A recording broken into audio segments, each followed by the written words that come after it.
to do those things which are not convenient, being filled with all unrighteousness, and then here's the list: fornication, wickedness, covetousness, maliciousness, full of envy, murder, debate, deceit, malignity, whisperers, backbiters, haters of God, despiteful, proud, boasters, inventors of evil things, disobedient to parents, without understanding, covenant breakers, without natural affection, implacable, unmerciful, and it continues from there.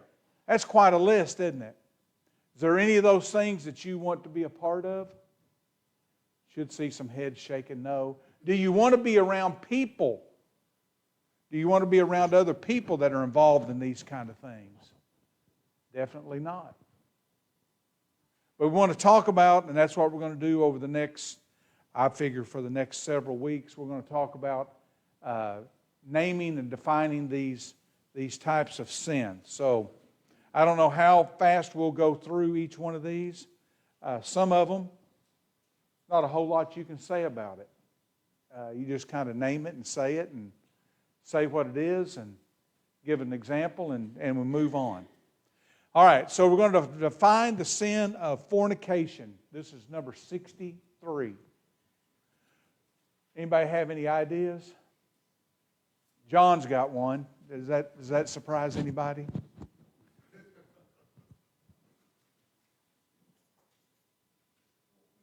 Yeah.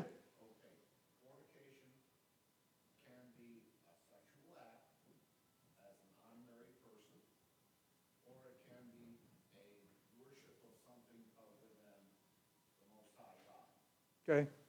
I think he's right in the neighborhood, the ballpark. What we're going to say is unlawful sex. Okay? In Revelation and in some other places, fornication is used kind of as a fill-in for idolatry as well. And we'll talk some maybe about that. But for our purposes today, defining the sin of fornication, we're going to say it's unlawful sex. Okay? So, let's talk about this for just a second. So I've added a slide. We can see that pretty well, can't we? The Greek word, porneia, does that put anybody's mind in a word that we hear a lot? Maybe on TV or in the news or court cases or things like that. Pornography. Yeah. All right, unlawful sex. The New King James Version, those of you that have that, when we got to that, that said fornication, sexual immorality. Is that what it said? Okay. Fornication is that, we'll call it that umbrella of sexual misconduct, sexual disobedience to God. Okay? Within that would be adultery.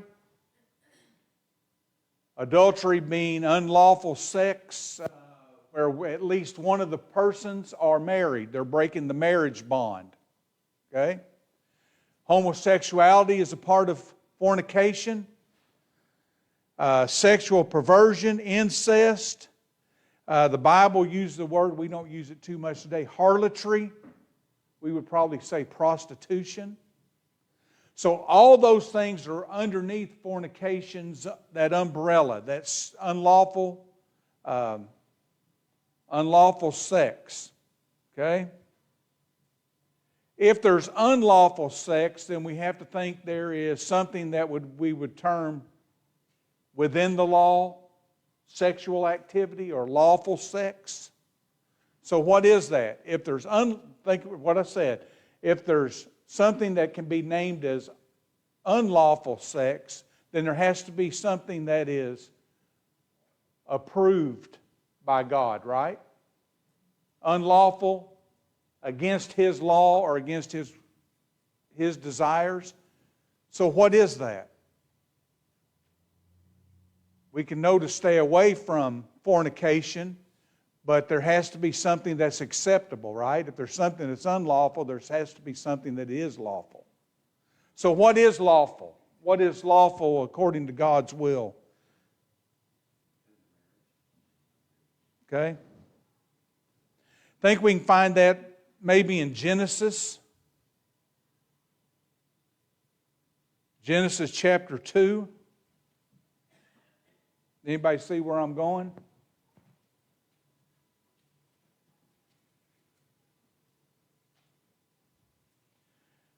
2:18, the Lord said, it's not good for man to be alone. I'll make him a helpmeet for him. Out of the ground, the Lord formed the beasts of the field and the fowl of the air and brought them to Adam. And Adam couldn't find any creature that was suitable, could he? And it talks about he named them. But then in verse 21, God caused deep sleep to fall upon Adam. As he slept, he took one of his ribs, closed up the flesh thereof. And the rib which the Lord God had taken from man, he made what? Made a woman. Brought her under man. He said, bone of my bone, flesh of my flesh. She should be called woman because she was taken out of man. Here's God's law. That was loud, wasn't it? Move that down a little bit. Here's God's law. Fornication is unlawful sex, so what is permitted? Lawful sex according to God. Therefore a man shall leave his father and mother, and shall cleave unto his wife, and they shall be one flesh. And they were both naked, and the man and his wife, and they were not ashamed. Okay? Jesus was questioned.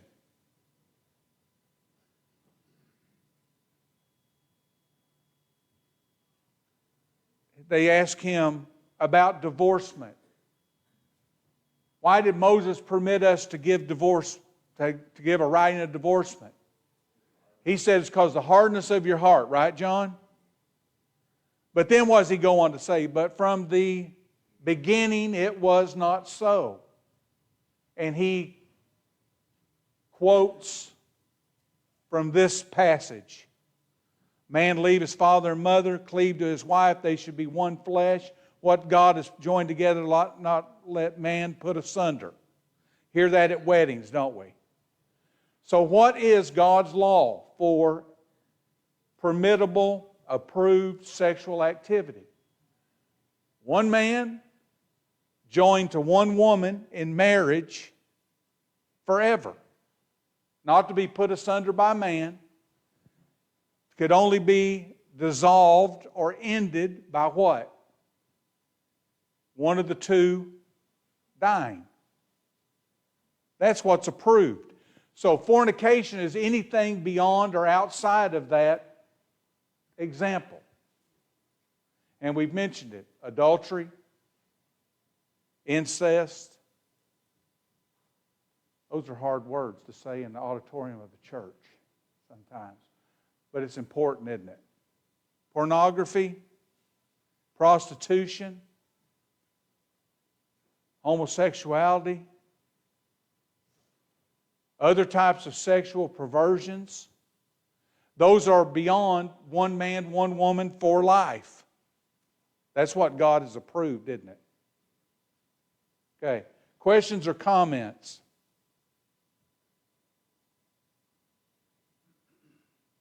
All right, so what are some biblical examples? Let's talk about that for a second. What are biblical examples of fornication?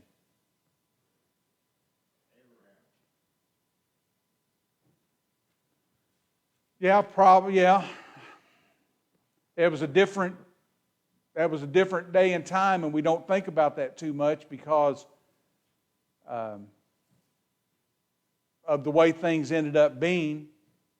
And we don't think about Jacob or whatever, and his two wives and two concubines, and Solomon and 700 wives and 300 concubines. Okay? Specifically, I was talking about David and Bathsheba. That's one. We agree with that? Okay? 2 Samuel chapter 11, David sees a woman. She's bathing, brings her into the palace. They have relations. He lays with her, the Bible says. She becomes pregnant. Okay? She's married. He's married.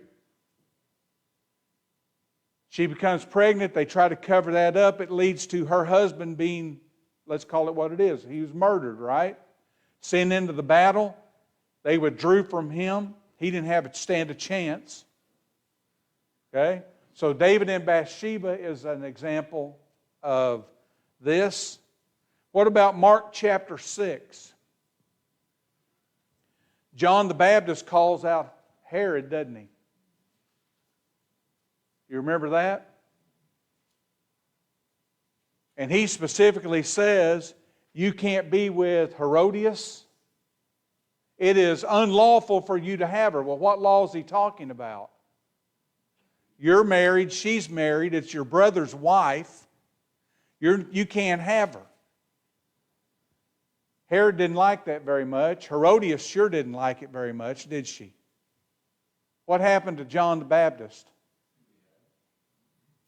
Put in prison, called out, had his head cut off, didn't he? Mark chapter 6, that's it.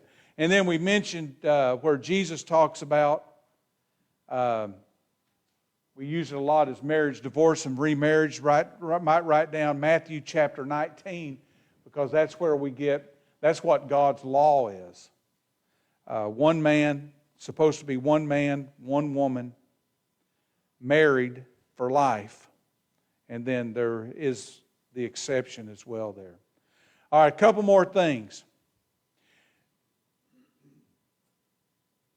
Fornication has always been an issue with man. Okay? We can go back almost to the beginning. Okay? And we could point out some things, and we'll do that as we go through with some of these others. But I want to point out there that 1 Corinthians 6:18,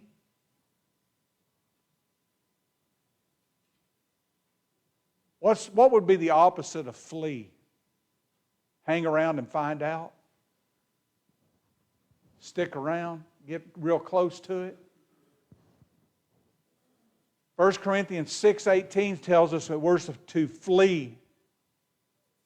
That means get out of there. To me, it's almost like get out of there quick. If there's a possibility or a chance that you could be involved in that, don't stick around. 1 Thessalonians 4:3, abstain. What does abstain mean? Don't do it. So flee, don't do it. Avoid, 1 Corinthians 7:2. Very specifically, it's mentioned, and there's others as well. So God doesn't want us to be involved in that, does He? Follow His rule, follow His law. Okay? All right. Maybe there's some more that we could say. You have to be louder, Timber. In Matthew chapter 5, Jesus also says, just looking. Whoever looks at a woman to lust for her has already committed adultery in his heart. Yeah. And we'll mention that as we go through that sin, and we have mentioned it in the past, sin, where does it begin? Does it begin with the action, or does it begin in the heart? And not just fornication or an adultery or whatever. David was up on the rooftop in the middle of the night and she was bathing. That seems strange anyway. Maybe people can't sleep and they have to get up and move around or whatever. But he saw her, and that got in his head, didn't it? Sent for her and brought it in. If he wouldn't have been up on the roof and she hadn't been doing what she was doing, it doesn't happen. But even if it by accident he's up there because he can't sleep and she's worked hard all day and is bathing, he sees her and he doesn't take action on that, so that it gets in your heart. When we understand heart means your mind. So maybe that's why we're to flee. If there's an opportunity or there's something that seed, get rid of it. Abstain from it, flee from it, avoid it. Okay. Yeah, Matthew chapter 5 as well as chapter 19. All right, any other comments or questions? One other one. I didn't write it up here, but in 1 Corinthians chapter 5, what was one of the problems with the church in Corinth? A young man or a man had his father's wife. That would fall within this realm of fornication. That would be adultery too, wouldn't it? It's his father's wife. Okay. Probably a stepmother. Probably a stepmother. Okay, so 1 Corinthians 5:1 would be another example. All right, questions or comments? All right. Define the sin of wickedness.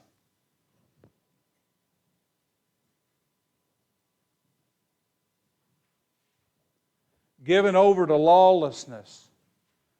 Okay? Wickedness given over to lawlessness.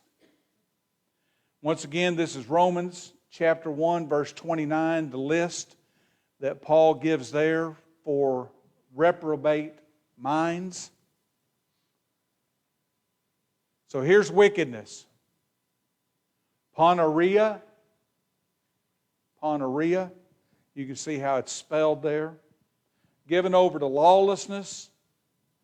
It's also called, or it's also said that it's evil practices. Does that help a little bit? Sinfulness, that makes sense. Okay, same word is used, or that word wickedness is used in Genesis chapter 6. What's going on in Genesis chapter 6? It's where Noah's told to build an ark, isn't it? Why is Noah building an ark?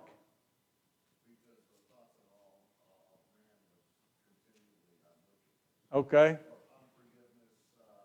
Yeah. Evil. On evil continually. Okay? Genesis chapter 6, verse 5, the wickedness of man was great, it says. Okay, so that maybe puts it into perspective. Depravity, crookedness, perverse, those are also synonyms for this word, wickedness. It's someone who plots sin. Malice is a word that's used. We'll talk about maliciousness later on. Corrupt, rotten, worthless, iniquity, evil. Something that's an action that's harmful, even is said. So I'll tell that again. Someone that's depraved or depravity, they're crooked, they're perverse, plots sin. You plot sin, that means you think about it a lot. You don't just kind of accidentally fall into it. You're thinking about it. I don't know if that's any better or worse. Sounds a little worse to me, but you plot sin. There's malice, corrupt, rotten, worthless, iniquity. We see that word interchanged for sin a lot. Evil that's harmful. Evil that's harmful. So we talked about Genesis chapter 6. The world at that point was wicked. The thoughts and intents of man was on evil continually. And God decided to clean up that situation, didn't He? Brought the flood. Noah and his family were the only ones saved, and started over the human race from that point. Genesis 19. Genesis chapter 19.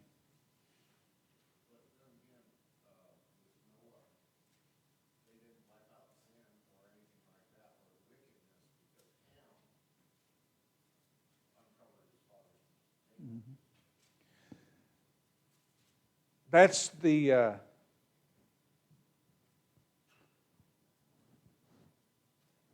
John said that the people that were committing the sin were wiped out, but sin itself was not wiped out. And that's true, because it was shortly after Noah planted a vineyard and got drunk, didn't he? Okay? And then, I don't know, were they supposed to walk backwards to cover him up? I can't remember exactly what the story. Does everybody know what we're talking about? But anyway, there was sin there by one of the brothers because he had seen his father, and then I guess then the other ones walked in backwards and covered him up or something.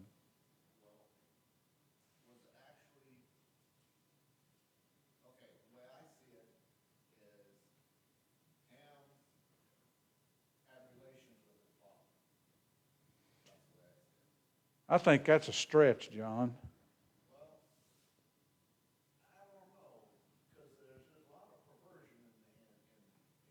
Yeah, but that would be a stretch to think that. So, I'd really have to study that more and try to figure that out. Disrespect was a big deal there too, being respectful, and that's what I always took that he was not respectful of what was going on with his father. What that entailed, we would have to study about a little bit more. Okay, Genesis chapter 19. Where are we at? Verse 7. When the crowd gathered outside Lot's house asking for the visitors to be delivered, Lot went out, shut the door behind him. Verse 7, and said, I pray you, brethren, do not so wickedly. And behold, I have 2 daughters. He offered his daughters instead of these visitors that had come in. But what did he call them? Or what did he say that they were? Do not so wickedly. Okay? They had evil intentions on their mind, this mob, didn't they? And so this wickedness, this poneria, given over to lawlessness, led to the flood and led to what we saw there in Sodom and Gomorrah, this just evil-intentioned group, this lawless group of people that Lot was trying to deal with. Failure to exhibit self-control and restraint. These people and the people in Noah's time, they didn't restrain themselves at all, did they? At school, every once in a while, we talk about, I'd tell those kids, I said, you need to have some self-control, because control is coming, and it's better for you to control yourself, self-control, than it is for me to do it. And my point was, there was going to be some control. And it was going to be easier for them if they would control themselves, have some self-control. And I think that would have been the case that we see in these biblical accounts. If man would have had any restraint at all, any self-control at all, would it have gotten to that point? Now, not everybody in the world is described like Sodom and Gomorrah. When we think of Sodom and Gomorrah, that's pretty much, isn't that the pinnacle of evil and corruption? We kind of think that. We give those names, the cities that seem to be lawless. Oh, they're just like Sodom and Gomorrah. They're going to live in infamy forever, aren't they? And in the world of Noah, it was so bad, God wiped it out. Just because of their wickedness, because of their lack of self-control and self-restraint. Any other comments or questions about wickedness? Covetousness. You covet something, what do you want? Whatever it is. That's what it is, isn't it? You want, you desire. Okay? A greedy desire to have more. Covetousness. A greedy desire to have more.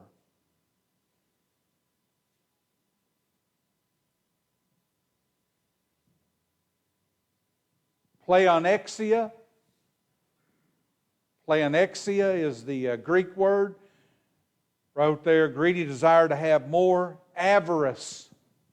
Had to look that word up. Avarice. Mentioned it. Does anybody know what avarice is? I guess I wrote it up there, didn't I?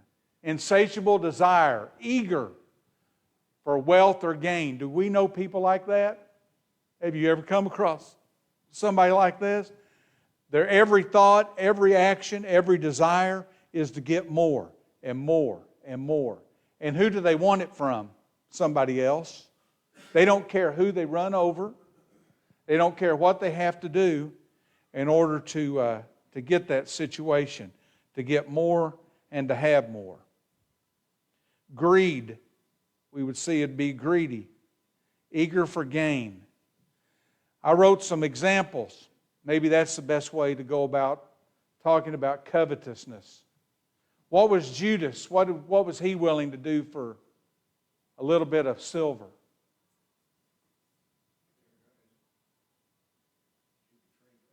He betrayed Jesus, didn't he? It mentioned earlier that with the balm that they were covered Jesus with, his feet, hair. What was Judas's reaction to that? Oh, wait just a minute. Why don't we sell that and give it to the poor? That sounds like a good idea, doesn't it? But they go on there with the statement. He said this not because he was interested in the poor, but because of he was the one that held the purse, didn't he? And so he wanted that money to go in the purse, which implies that he was going to keep it for himself, wasn't he? Since he had control of the purse. So Judas, Matthew chapter 16 or 26, when he goes to the Jewish leaders and requests money so that he could betray Jesus, he is showing covetousness, greed. Achan. Anybody remember Achan? We talked about Achan not too long ago. At the Battle of Jericho, when the walls fell, what was God's decree? Don't take any of the spoils. Achan couldn't help himself, could he? And there's a list of things there. Gold wedge, some clothing, some other articles that Achan took. The people are excited. Boy, they just defeated this great city of Jericho. So let's go on to the next place, which is a small little community called Ai. Because of what is termed sin in the camp, Achan's sin, what happens at Ai? The army defeats this great city of Jericho, but then they go against a not so powerful force in Ai, and what happens? They get whooped, and some people die, don't they? Because of Achan's covetousness, breaking the law, taking the spoils and hiding them, people die. It's found out it belongs to Achan. The sin lies at him because of his disobedience. He and his family are punished for that. They're killed. So Achan is covetous. Gehazi, we talked about Gehazi. He was the servant of Elisha who took the items because he was greedy, took the offer of items from Naaman after Naaman was washed. We remember that. And then just last week or a couple weeks ago, we talked once again about Ananias and Sapphira. Why would they do what they did? Their sin was lying, but it was rooted in what? Greed and covetousness. They wanted that money for themselves. They wanted the pat on the back. They wanted the pat on the back to say, look what you've done, But they didn't really want to give all the money, did they? They wanted to keep some of it back. And within this, that covetousness or that greed, that desire to have that money, the desire to have that praise, they lied to God and lied to the Holy Spirit. John. Greed doesn't necessarily mean money. It could be, you know how Well, greed as in I'm good and I'm better than everybody else. yeah. Look up here at the top. A greedy desire to have more. That doesn't say more money. It says more. More and more and more. Whatever that more is. Okay? All right. We spent a little time at the beginning kind of defining, telling you what we were going to do. We didn't get as far as I would like to see, but we'll continue to do that. If you have a suggestion on how this part of this study can go better, I would sure love to hear it. Like I said, for the next weeks or so, we're going to be just defining these terms, and we're going to take them and use them in order. So go through, look at Romans chapter 1, look at 2 Corinthians, look at Ephesians, look at those lists that are mentioned there, and prepare in that way. We'll take a short break, and then we'll be back for our worship period.